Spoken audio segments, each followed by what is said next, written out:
আল্লাহর রসুল বৈশা আছেন তো জিবরিল আলাইহিস সালাম হাসতে হাসতে আসছে, বড় খুশি আজকে। আল্লাহ রসুল জিজ্ঞাসা করছে এত খুশি কেন? বলছে সুসংবাদ নিয়ে আসছি, আপনিও খুশি হয়ে যাবেন।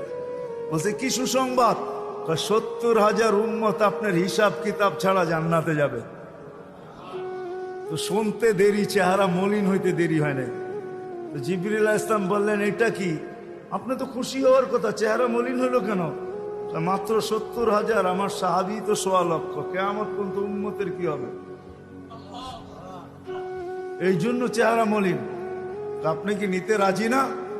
নিতে রাজি না এই কথা বলতেছি না, কিন্তু ভাবতে হবে এটা বলতে পারি। ভাইবা দেখি নিব কি নিব না।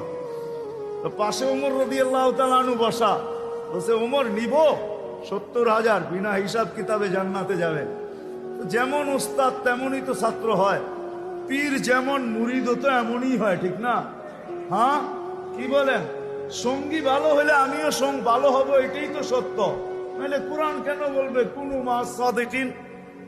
নেককারদের সাথে চলো, তুমিও নেক হয়ে যাবা, তুমিও নেক হয়ে যাবা। ভালোর লোকে চলো, ভালো হয়ে যাবা। প্রবাদ বাক্য এটাই সত্য। সৎ সঙ্গে স্বর্গবাস, অসৎ